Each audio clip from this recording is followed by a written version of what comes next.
అందరికీ నమస్కారం. ఓం శ్రీ మాత్రే నమః. ఈరోజు మనం సింహరాశి వారి జీవితానికి సంబంధించిన ఒక కీలకమైన విషయం గురించి తెలుసుకుందాం. సింహరాశి వారు తమ జీవితంలో ఎన్నటికీ ఏ ఒక్కరికి ఇవ్వకూడని ఒక అత్యంత పవిత్రమైన శక్తివంతమైన వస్తువు ఉంది.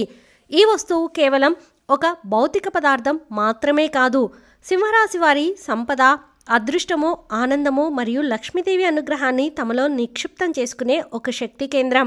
ఈ ఒక్క వస్తువును మీరు మీ సొంత ఇంట్లో వారికి తప్పించి బయట వ్యక్తులకు, అంటే ఇరుగు పొరుగు వారికి, దూరపు బంధువులకు, అత్యంత ఆత్మీయులైన స్నేహితులకు లేదా మీతో కలిసి పనిచేసే సహోద్యోగులకు మీ చేతులతో స్వయంగా దానం చేసిన, అప్పుగా ఇచ్చిన లేదా మరే రూపంలోనైనా వారికి తరలించిన అది మీ జీవితాన్ని అత్యంత దారుణమైన నరక కూపంలోనికి నెట్టివేసే ప్రమాదం ఉంది.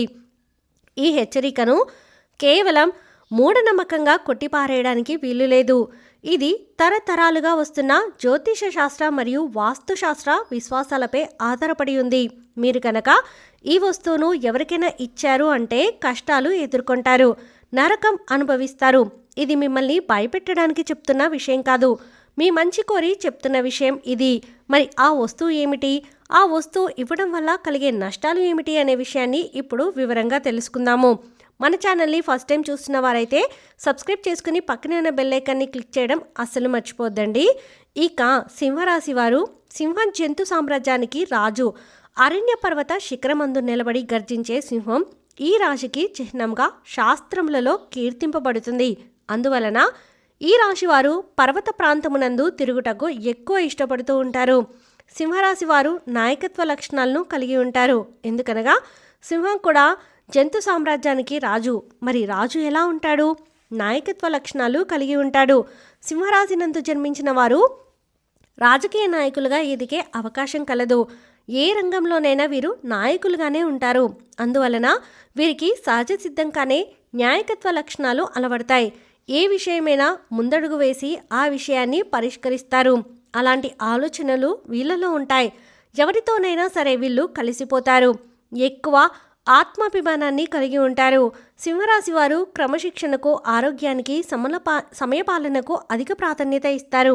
ఎంత ఉన్నత స్థితి సాధించినా మరింత పురోగతి సాధించాలన్న తపనతో నిరంతరం శ్రమిస్తూ ఉంటారు. అభివృద్ధి సాధించాలనే తపన సుఖ జీవితానికి దూరం చేస్తుంది. వ్యక్తిగత ప్రతిష్టకు ప్రాధాన్యత ఇస్తారు. ఆర్థిక విషయాల్లో సమర్థులుగా పేరు గడిస్తారు. సింహరాశికి చెందిన వారు సన్నిహితులు, బంధువులు, రక్త సంబంధికులు, స్త్రీల వలన అధికముగా నష్టపోతారు. ఉద్యోగుల పట్ల, వారి విధుల పట్ల వీరికి ఉన్న స్పష్టమైన అవగాహన వీరికి మేలు చేస్తుంది. కొనుగోలు చేసిన ఆస్తులలో చిక్కులు ఎదురవుతాయి. సింహరాశి వారు తమ ఆత్మాభిమానాన్ని దెబ్బతీస్తే అస్సలు తట్టుకోలేరు. సమాజంలో తమకంటూ ఒక గుర్తింపు రావాలని ఆశిస్తారు. ఇక అసలు విషయానికి వస్తే, మన ప్రాచీన శాస్త్రాల ప్రకారం దైనందిన జీవితంలో మనం ఉపయోగించే కొన్ని వస్తువులను లేదా పదార్థాలను మన చేతులతో ఇతరులకు దానం చేయకూడదు లేదా అప్పుగా ఇవ్వకూడదు అనే కఠినమైన నియమాలు ఉన్నాయి. ఈ నియమాలను పాటించకపోతే మనం తెలిసి తెలియక చేసే లక్ష్మీదేవిని మన ఇంటి నుండి బయటికి పంపిన వారం అవుతాం. ఈ విషయాన్ని చాలామంది పట్టించుకోరు. ఏమిటి, ఒక చిన్న వస్తువు మన జీవితాన్ని మార్చేస్తుందా అని అనాలోచితంగా మాట్లాడుతూ ఉంటారు. కానీ మన సనాతన ధర్మంలో మరియు వాస్తుశాస్త్రంలో ప్రతి వస్తువుకు దానికంటూ ఒక ప్రత్యేకత, ఒక శక్తి మరియు ఒక ఆధ్యాత్మిక విలువ నిక్షిప్తమై ఉన్నాయి. ఈ వస్తువులు కేవలం భౌతిక పదార్థాలు కావు. ఇవి మన ఇంట్లో ఉన్న ధనాకర్షణ శక్తికి, అదృష్టానికి మరియు స్థిరత్వానికి ప్రతీకలు. అటువంటి శుభకరమైన వస్తువులను ఇతరులకు ఉచితంగా లేదా అప్పుగా ఇవ్వడం ద్వారా మనం మన సంపదకు మూలమైన శక్తిని వారి ఇంటికి తరలిచ్చినట్టుగా అవుతుంది. దీనివల్ల మన ఇంట్లో ఆర్థిక సమస్యలు, అనవసరమైన ఖర్చులు మరియు అదృష్టహీనత చోటు చేసుకుంటూ ఉంటాయి. అందుకే మన పూర్వీకులు ఈ శక్తి బదిలీని నిరోధించడానికి కొన్ని వస్తువులను ఎప్పుడూ ఇతరులకు ఇవ్వకూడదని స్పష్టంగా చెప్పారు. అయితే ఈ రాశివారు ప్రత్యేకించి ఒక వస్తువును ఎవరికీ ఇవ్వకండి. ఆ ఒక్క వస్తువు మరేదో కాదు, అది ఉప్పు. ఉప్పు అనేది కేవలం ఆహారానికి రుచిని ఇచ్చే పదార్థం మాత్రమే కాదు, హిందూ సాంప్రదాయంలోనూ అనేక ఇతర సంస్కృతుల్లోనూ ఉప్పుకు అత్యంత ఉన్నతమైన ఆధ్యాత్మిక స్థానం ఉంది. ఉప్పును లక్ష్మీదేవికి అత్యంత ఇష్టమైన వస్తువులలో ఒకటిగా పరిగణిస్తారు. ఎందుకంటే ఇది సాక్షాత్తు సముద్రం నుండి ఉద్భవించింది మరియు లక్ష్మీదేవి కూడా పాల సముద్రాన్ని మదించినప్పుడు ఉద్భవించింది. అందుకే ఉప్పును ఇంట్లో ధనానికి, సుఖ సంతోషాలకు మరియు దుష్టశక్తులను పారద్రోలడానికి ప్రతీకగా భావిస్తూ ఉంటారు. ఉప్పులో అపారమైన శక్తి నిక్షిప్తమై ఉంటుంది. ఇది ప్రౌదోకుల శక్తులను గ్రహించి ఇంటి వాతావరణాన్ని శుద్ధి చేస్తుంది. అందుకే చాలామంది ఇంటి గుమ్మం వద్ద ఉప్పు నీటితో కలగడం లేదా ఒక గిన్నెలో ఉప్పును ఉంచడం వంటివి చేస్తూ ఉంటారు. ఉప్పును దానం చేయటం అంటే మీ ఇంట్లో ఉన్న లక్ష్మీదేవిని, మీ అదృష్టాన్ని, మీ సంపదను మరియు మీ సకల శుభాలను మీ చేతుల మీదుగా వేరే ఒకరికి అర్పించడం లాంటిది.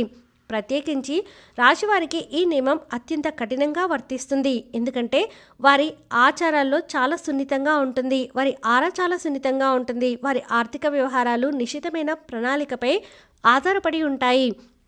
ఉప్పును ఇవ్వటం ద్వారా వారి ప్రణాళికలు అన్నీ తలకిందులై అనూహ్యమైన ఆర్థిక నష్టాలు సంభవించే అవకాశం ఉంటుంది. ఈ రాశివారు సహజంగానే ఇతరులకు సహాయం చేయాలనే ఆలోచనతో ఉంటారు, తపన కలిగి ఉంటారు. వారు దయగల హృదయాన్ని మరియు పరోపకార స్వభావాన్ని కలిగి ఉంటారు. కానీ ఈ ఒక్క విషయంలో వారి దయ వారికి అత్యంత హానికరంగా పరిణమించవచ్చు.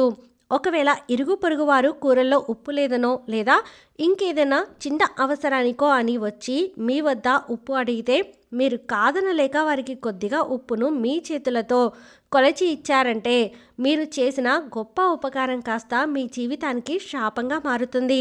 కాబట్టి దయచేసి ఎప్పుడూ కూడా ఎవరు అడిగినా కూడా ఉప్పుని మాత్రం మీ చేతితో ఎవరికి ఇవ్వవద్దు. ఆ క్షణం నుండి మీ ఇంటిపై ఉన్న లక్ష్మీదేవి అనుగ్రహం చంచలమై నెమ్మదిగా ఆ ఉప్పుతో పాటు ఇతరుల ఇంటికి తరలిపోవటం ప్రారంభిస్తుంది. ఇది ఒక శక్తి బదిలీ ప్రక్రియ. దీనిలో మీ శ్రమ, మీ అదృష్టం, మీ సంపాదనలో కొంత భాగం ఆ ఉప్పును తీసుకున్న వ్యక్తికి తరలి వెళ్ళి వారికి మేలు చేయవచ్చు. కానీ అదే సమయంలో మీకు తీవ్రమైన కష్టాలను, అప్పుల బాధలను మరియు అనారోగ్యాలను మిగిల్చే అవకాశం ఉంది.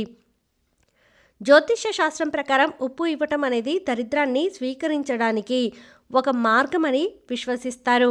ముఖ్యంగా మంగళవారము, గురువారం మరియు శనివారాలలో ఉప్పును ఎట్టి పరిస్థితుల్లోనూ కూడా ఎవరికీ ఇవ్వకూడదు అని చెప్తూ ఉంటారు. కానీ ఈ రాశివారు మాత్రం ఏ రోజైనా, ఏ సమయంలోనైనా ఈ విషయంలో అత్యంత జాగ్రత్తగా ఉండాలి. మీ ఇంటి లోపల ఉన్న మీ తల్లిదండ్రులు, భార్య, బిడ్డలు లేదా తోడబుట్టిన వారు తప్పించి బయట ప్రపంచంలోని వ్యక్తులు అంటే మీ బంధువులు, స్నేహితులు లేదా ఇరుగు పొరుగు వారు ఎవరైనా వచ్చి ఉప్పు అడిగితే వారికి మీ దయను చూపించకండి. మీరు వారికి వేరే ఏదైనా సహాయం చేయవచ్చు, కానీ ఈ వస్తువును మాత్రం ఇవ్వకూడదు. ఈ చిన్న పొరపాటు మీ ఆర్థిక స్థిరత్వాన్ని, మీ మానసిక శాంతిని మరియు మీ కుటుంబ సౌఖ్యాన్ని దెబ్బతీయగలదు. మీరు ఈ ఉప్పును దానం చేసినప్పుడు మీరు లక్ష్మీదేవిని సముద్ర గర్భంలోనికి తిరిగి పంపిస్తున్నట్లుగా భావించబడుతుంది మరియు దేవి అనుగ్రహం కోల్పోవడం వల్ల మీ జీవితం ఒక్కసారిగా నరకంగా మారిపోతుంది. మీ ఇంట్లో ఉన్న డబ్బు నిలవదు, అనవసరమైన ఖర్చులు పెరిగిపోతాయి, వ్యాపారంలో నష్టాలు వస్తాయి, ఉద్యోగంలో సమస్యలు ఎదురవుతూ ఉంటాయి మరియు ఎంత కష్టపడినా ఫలితం అనేది కనిపించదు. దీనిని మరొక కోణం నుండి పరిశీలిస్తే ఉప్పు అనేది పూర్వకాలంలో అత్యంత విలువైన వస్తువు. రోమన్లు దాన్ని జీతంగా చెల్లించేవారు.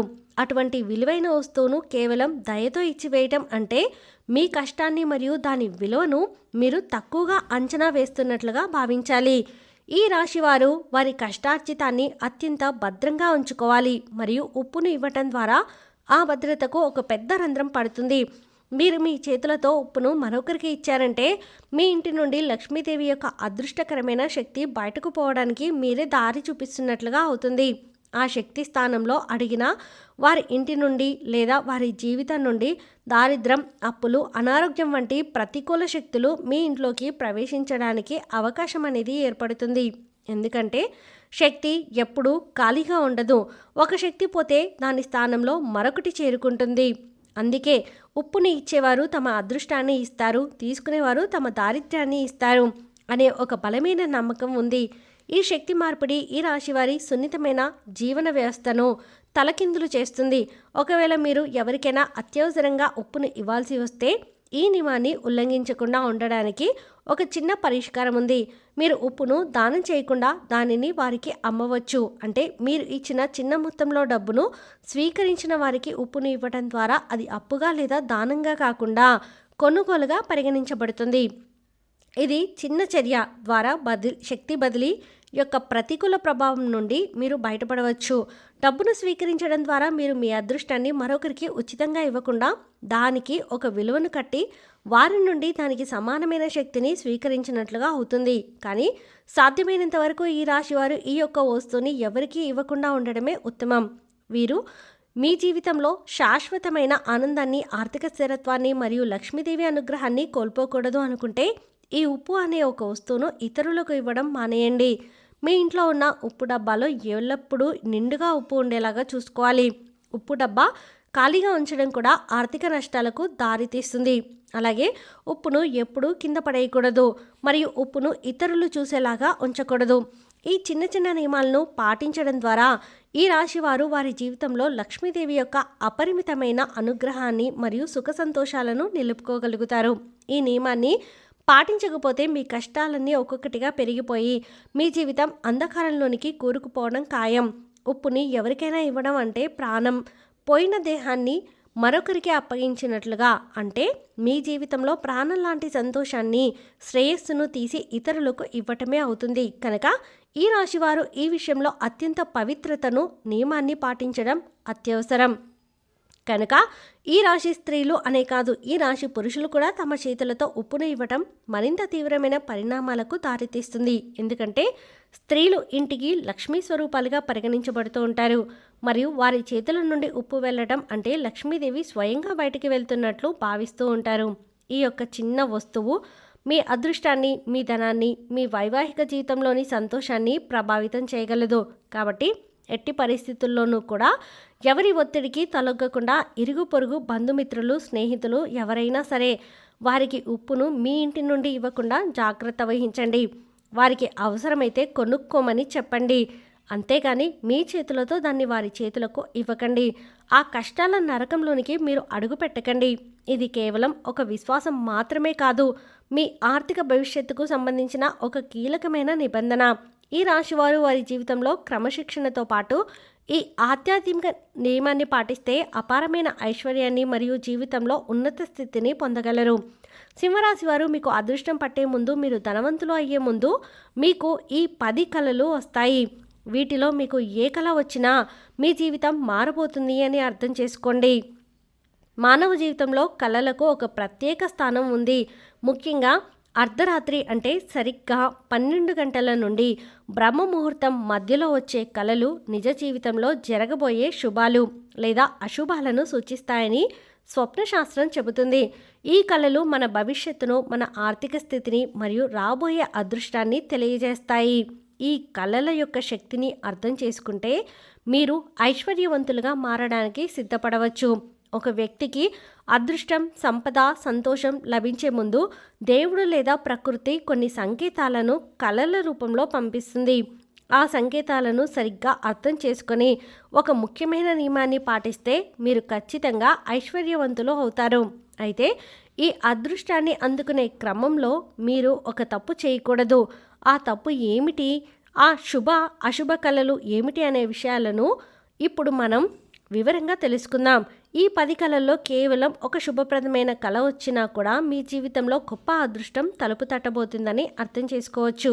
మీకు కళలో మీ ఇష్టదైవము, దేవతలు లేదా మీరు గౌరవించే ఆధ్యాత్మిక గురువులు కనిపించడం అత్యంత శుభప్రదం. లక్ష్మీదేవి, వెంకటేశ్వర స్వామి, శివుడు లేదా ఏదైనా దేవాలయాలను చూడటం అనేది సాక్షాత్తు దైవానుగ్రహానికి సూచన. మీకు అతి త్వరలో గొప్ప ధనలాభం కలుగుతుందని, జీవితంలో ఉన్నత స్థితికి చేరుకుంటారని అర్థం. ముఖ్యంగా మీ కలలు నెరవేరడానికి దైవశక్తి సహాయం చేస్తుందని దీని అర్థం. మీకు కలలో పాలు, పెరుగు, నెయ్యి వంటి పాల ఉత్పత్తులను చూడటం లేదా త్రాగడం చాలా మంచిది. పాలు శ్రేయస్సు, సంతృప్తి మరియు సంపదకు దోహదం చేస్తుంది. ఈ కళ వస్తే మీ ఆర్థిక స్థితి మెరుగుపడుతుందని, ఇంట్లో ఆనందం, శాంతి నెలకొంటాయని, మీరు రుణాల నుండి విముక్తి లభిస్తుందని అర్థం. ఇది నిలకడైన సంపదకు సూచన. మీకు కళలో పచ్చని దట్టమైన పొలాలను, చెట్లు లేదా పండ్లతో నిండిన తోటలను చూడటం అనేది మీరు పెట్టిన పెట్టుబడులు లేదా చేసిన కష్టం ఫలించి భారీ లాభాలను ఆర్జిస్తారని తెలియజేస్తుంది. పంట పొలాలు శ్రేయస్సుకు, ధాన్యలక్ష్మికి సంకేతం. ఈ కళ ధనవంతులు కావడానికి బలమైన పునాది వేస్తుంది. మీకు కలలో బంగారం లేదా మెరిసే వజ్రాల, రత్నాలు వంటి ఆభరణాలు కనిపిస్తే ఇది ఊహించని ధనలాభాన్ని, పూర్వీకుల ఆస్తి లభించడాన్ని లేదా లాటరీ వంటి వాటిల్లో విజయాన్ని సూచిస్తుంది. అయితే ఈ బంగారాన్ని దొంగిలిస్తున్నట్లుగా కాకుండా మీకు దొరికినట్లు లేదా మీరు కొనుగోలు చేస్తున్నట్లు కనిపిస్తేనే శుభప్రదం. మీకు కలలో మీరు ఒక పెద్ద అందమైన కొత్త ఇంటిని లేదా భవనాన్ని కొనుగోలు చేస్తున్నట్లు లేదా చూస్తున్నట్లు కనిపిస్తే ఇది మీ జీవితంలో ఉన్నతమైన మార్పులు రాబోతున్నాయని, మీ హోదా పెరుగుతుందని మరియు మీ ఆర్థిక లక్ష్యాలు నెరవేరుతాయని సూచిస్తుంది. ఇది కొత్త వ్యాపారాలు ప్రారంభించడానికి కూడా శుభ సంకేతం. మీకు కలలో తెల్లటి వస్త్రాలు ధరించిన అందమైన స్త్రీ కనిపించడం అనేది సాక్షాత్తు లక్ష్మీదేవి యొక్క అనుగ్రహానికి సంకేతం. ఈ కళ మీ ఆర్థిక సమస్యలను తొలగిపోయి సంపద మరియు అదృష్టం మీ జీవితంలోనికి ప్రవేశిస్తుందని తెలియజేస్తుంది. ఈ కళ వచ్చిన వ్యక్తికి సమాజంలో గౌరవం లభిస్తుంది. మీకు కలలో మీరు ఎలాంటి ఆటంకం లేకుండా సులభంగా కొండ ఎక్కుతున్నట్లు లేదా ఎత్తైన మెట్లు ఎక్కుతున్నట్లు కనిపిస్తే ఇది మీ కెరియర్ లేదా వ్యాపారంలో ఉన్నత శిఖరాలను అధిరోహించడానికి, పెద్ద పదవులు లేదా ఆర్థిక విజయాలను సాధించడానికి సంకేతం. ఈ కళ కష్టపడి పైకి వచ్చే వారికి శుభప్రదం. మీకు కలలో మీరు పరిశుభ్రమైన నదిలో లేదా సముద్రంలో స్నానం చేస్తున్నట్లు కనిపిస్తే ఇది మీ పాపాలు, దోషాలు మరియు గతంలో చేసిన ఆర్థిక తప్పులన్నీ తొలగిపోయి జీవితంలో కొత్త శుభాలు, ధన ప్రవాహం ప్రారంభం అవుతుందని సూచిస్తుంది. ఇది మానసిక ప్రశాంతతను మరియు శుభకార్యాలను తెలియజేస్తుంది. మీకు కలలో చేపలను, ముఖ్యంగా జలంలో ఆడుకుంటున్న చేపలను చూడడం అనేది సంపద మరియు అదృష్ట ప్రవాహానికి చిహ్నం. చేపల కదలికలో ఉంటే మీ వ్యాపారం లేదా ఉద్యోగం చాలా వేగంగా వృద్ధి చెందుతుందని మరియు డబ్బు ప్రవాహం పెరుగుతుందని అర్థం. ఈ కళ వచ్చిన వారికి ఆర్థికంగా లాభాలు దక్కుతాయి. మీకు కలలో పండిన తీయని పండ్లు తినడం లేదా అందమైన వికసించిన పూల తోటలను చూడడం అనేది మీ జీవితంలో ఆనందము, సంపద మరియు అదృష్టం పట్టబోతున్నాయని సూచిస్తుంది. ముఖ్యంగా తామర పువ్వు, గులాబీలు వంటివి కనిపిస్తే ధనలాభం ఖాయం. ఈ 10 శుభకరమైన కళలో ఒకటి వచ్చినా మీకు గొప్ప అదృష్టం, ధనం మరియు ఐశ్వర్యం పడుతుందని అర్థం చేసుకోవచ్చు. ఈ కళల ప్రభావం మీ జీవితంలోనికి సంపదను వేగంగా ఆకర్షించడానికి సహాయపడుతుంది. ఈ వీడియో మీకు నచ్చితే లైక్ చేయండి, మరికొంతమందికి వీడియోని షేర్ చేయండి. సింహరాశి వారు మీలో ఎంతమంది ఉన్నారో కామెంట్ చేయడం అసలు మర్చిపోవద్దండి. మీ స్నేహితుల్లో, బంధువుల్లో సింహరాశి వారు ఉంటే వారికి ఈ వీడియోని షేర్ చేయండి తప్పకుండా. సర్వేజన సుఖినో భవంతు. ఓం శ్రీ మాత్రే నమః.